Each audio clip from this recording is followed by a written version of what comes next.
Pero bago tayo magpatuloy ay pakilike ang ating video. Ganun din ang subscribe button, pati na rin ang bell icon para lagi kayong updated sa mga parating ko pang mga uploads.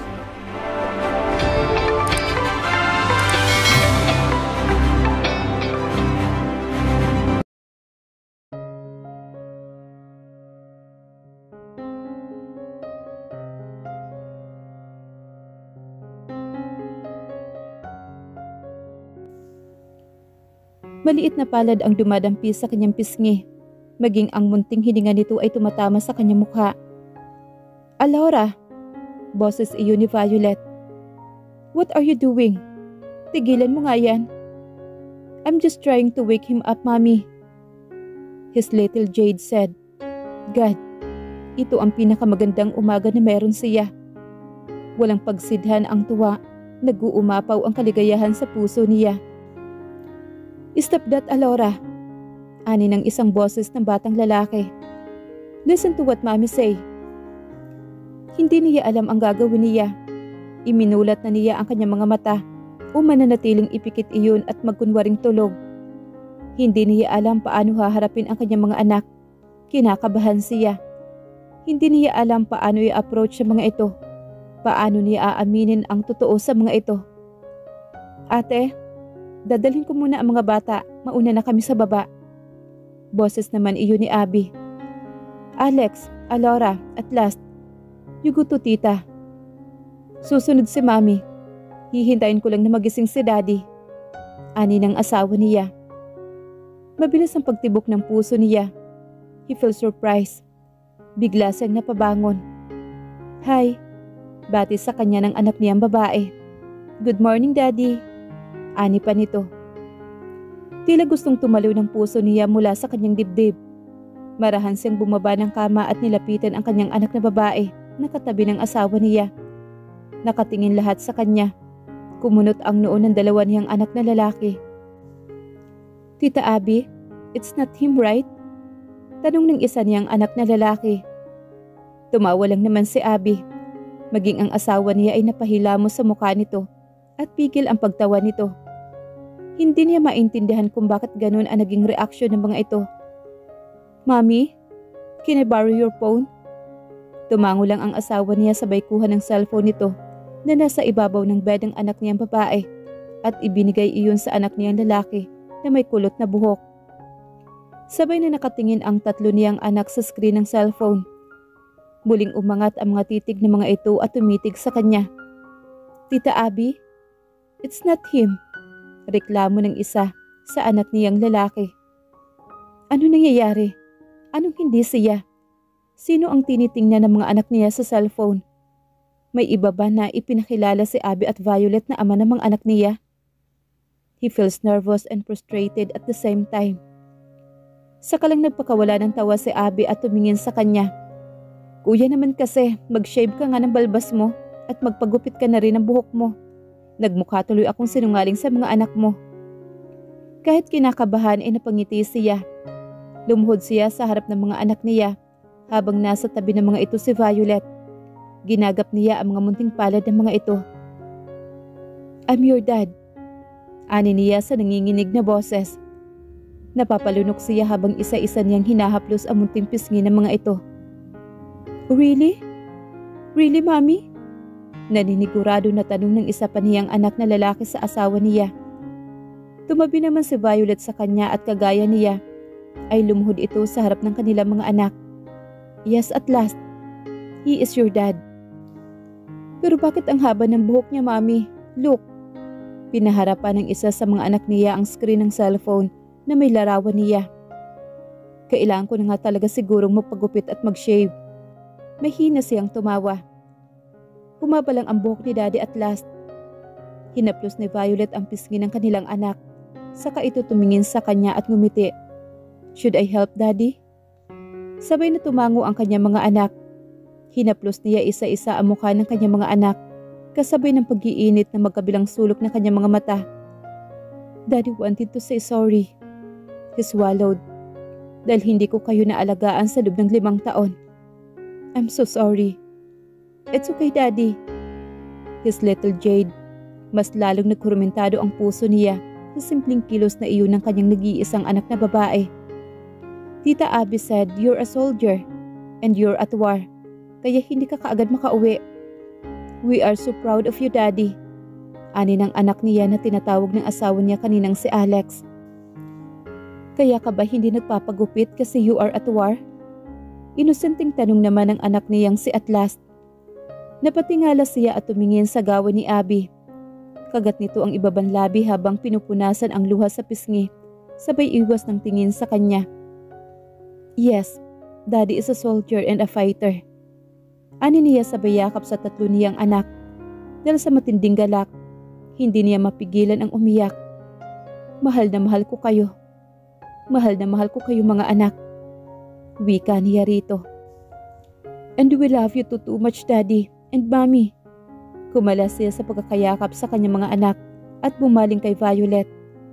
Gaya niya ay nakaluhod din ito sa harap ng kanilang mga anak habang panay ang sigok nito. "And I love you, Mommy too. So much." Wika niya habang tinititigan niya si Violet. Kinabig niya ito at niyakap na mahigpit. "Thank you, sweetheart. Thank you." Wala nang masasaya pa sa pakiramdam na buo ang pamilya niya. Wala nang masasaya pa sa pakiramdam na buo maging ang pagkatao niya. Muling bumalik ang babaeng nagbibigay gabay at liwanag sa kanya. Babaeng naging dahilan ng matinding kaligayahan sa puso niya. "Gutom na ako," sabi naman ni Alex. "Me too," ani naman ni Alora. "Okay, let's go. Hihintay natin si Daddy at Mommy sa baba." Lumapit naman si Abby sa mga bata at tinawakan nito sa palapulsuhan si Alora. Tumayo siya at lumapit kay Abby sa bayakap. "Thank you, Abby.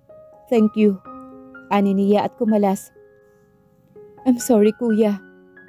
Kilala ka na nila simula na magkaisip sila. Hindi ko nilihim sa mga bata na ikaw ang ama nila. Maliban sa isang kasinungalingan na sinabi kong sundalo ka." Mahina naman siyang tumawa. "Effective, Abby. Sobrang effective. Yun ang pinakamagandang kasinungalingan na nagawa mo. Maraming salamat, Abby," ani niya rito.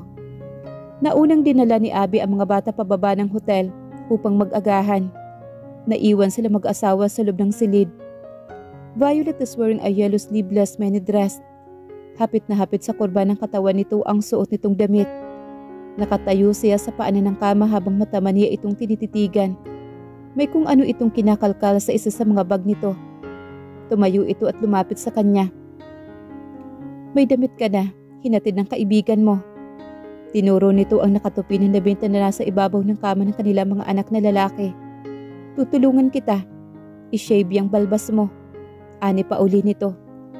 Humugot naman siya ng isang malalim na buntong hininga. Pilit na kinakalma ang sarili. Umiinit ang buo niyang sistema. Dulot na matinding pagnanasa sa asawa niya.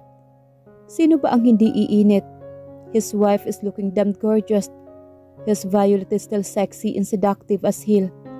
Lumipas man ang panahon ngunit hindi kumukupas ang natural na ganda ng asawa niya. Tila lalo pa iyong tumitingkayad sa paglipas ng panahon. Lumihis siya sa kabilang kama at kinuha ang water tumbler na nasa side table at nilagok ang laman na tubig. He needs to calm himself.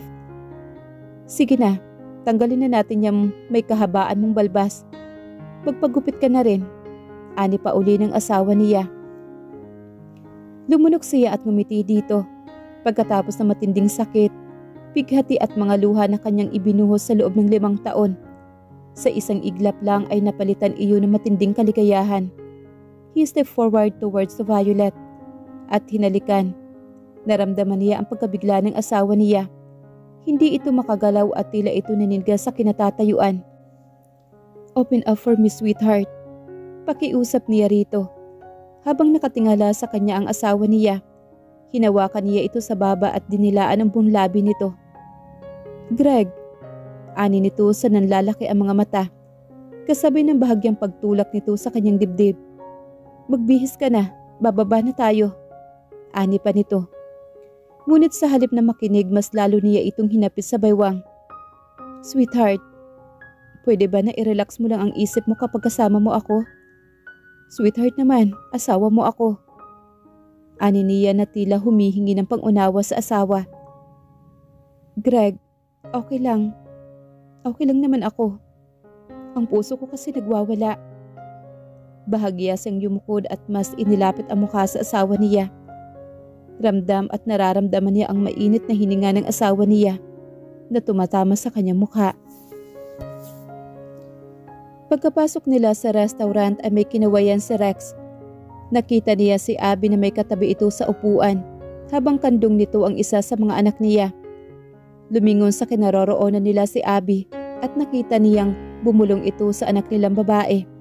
Agad naman nag-angat na mukha ang anak niyang si Alora at tumingin sa gawin nila. Mabilis na bumaba ang anak na si Alora mula sa pagkakandong nito kay Abby at patakbo itong sumalubong sa kanila. Ngunit sa pagkakataon na iyon ay hindi ito sa kanya lumapit. Tumigil ito mismo sa harap ng asawa niya, sabay taas ng dalawang maliliit na braso.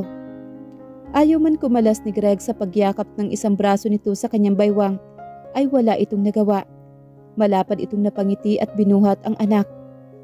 Agad na hinawakan ng dalawang maliliit na kamay nito ang mukha ng ama. Mami, tawag nito sa kanya. Hinaplos nito ang mukha ng asawa niya at pinataka nito na mumunting halik ang labi at pisngi ni Greg. Mami, Daddy looks so handsome. Kumikinang ang mga mata nitong humahaplos sa pisngi ng ama nito. Napangiti siya habang nakatingin sa kanya mag-ama. Nakikita niya sa mukha ni Greg ang nag-uumapaw ng mga emosyon. Tila ito maiiyak habang panay ang haplos ng anak na si Alora sa mukha nito at panay din ang halik sa pisngi nito. Oo, gwapo talaga ang daddy ninyo dahil wala ng balbas. Lumingon sa kanya si Greg. Nginitian niya ito. Ginagap nito ang kanyang palad at hinalikan nito ang kanyang pisngi. Kiss me too, Daddy, Alora said. Nilapitan nito ang mukha sa ama nito, sabay tagilid ng mukha at turo sa pisngi nito. Malawak naman ang ngiti ni Greg. Agad nitong dinampian ng halik ang pisngi ng anak. Paano ba yan, Mami? May kaagaw ka na. Baling nito sa kanya. At ngumiti naman siya. Muling yumakap ang isang braso ng asawa niya sa kanyang baywang at bahagyang yumukod sa kanyang punong tainga. I love you, Violet. Bulong nito sa kanya. Nasa tapat na sila ng pahabang mesa. Muli ay isang pamilyar na kaibigan ng asawa niya ang tumayo at nakipagkamay sa kanya. Hi, Violet. Welcome back. Ani nito sabay lahad ng palad. I'm Ryan, one of your husband's best friend. We met a lot of times 5 years ago and 10 months ago, if I'm not mistaken. Ani nito na tila nag-iisip, kasabay ng isang ngiti nito. Pasensya ka na ha, hindi ko talaga matandaan. Okay lang yan, babalik din ang lahat ng alaala mo in no time. Ngumiti siya at tumango rito. Pinaghila siya ng asawa niya ng upuan. Umupo siya saka ito umupo sa tabi niya. Mami, can we play outside? Ani ng anak niyang si Atlas. Sige na Mami, doon lang sa may fountain. Ani naman ng anak niyan si Alex. Atlas and I done eating except for Alora. Tumayo naman si Abby. Ate, sasamahan ko lang sila sa labas. Napatingala naman siya kay Abby. Tapos ka na din bang kumain? Tumango naman ito. Nagpalingalinga siya sa paligid at hinanap ng mata si Sander. Ngunit hindi niya ito napansin. Si Sander, Abby, hindi pa ba bumababa?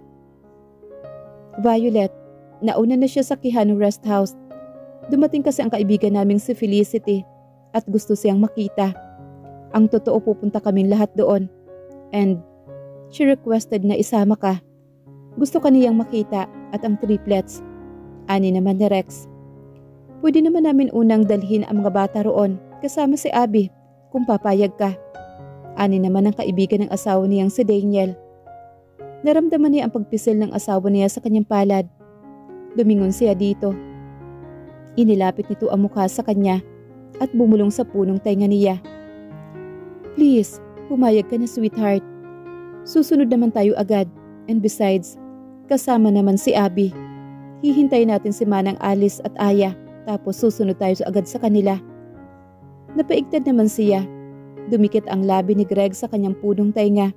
Tumatama maging ang mainit na hininga nito sa kanyang balat. Bumuntong hininga siya at bumaling kay Abby.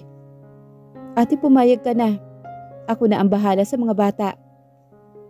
Sige, pagsang-ayon naman niya. Naging malawak ang ngiti ng asawa niya at napakagat pa ito sa ibabang labi nito. Kasabay ng paglakbay ng palad nito sa kanyang hita at marahang humahaplos. Marahan niyang pinalis ang palad nito, ngunit hinuli ng kamay ng asawa niya ang kanyang palad at pinagsalikop iyon sa kanyang hita. Alam niya na gumagawa ito ng paraan na masolo siya nito at alam niya ang matinding pagtitimpi nito dahil maging siya ay ganoon din. Sa bawat haplos at pagkakadikit ng kanilang mga balat ay tila nag-aapoy ang buo niyang sistema. Bumaba sa upuan ang dalawa niyang anak na lalaki at kumapit sa magkabilang kamay ni Abby. Tita, halika na sa labas. Ani ng anak niyang si Atlas. Mommy, don't let this mystery to be with Tita Abby. I saw him kissing Tita earlier. Turo ng anak niyang si Alex sa kaibigan ng asawa niyang si Daniel. You dumb dude. Tukso naman ni Rex kay Daniel. Tumawa si Ryan at umiling naman si Greg. Alex, hindi ka na talaga ibibili ni tita ng Lego.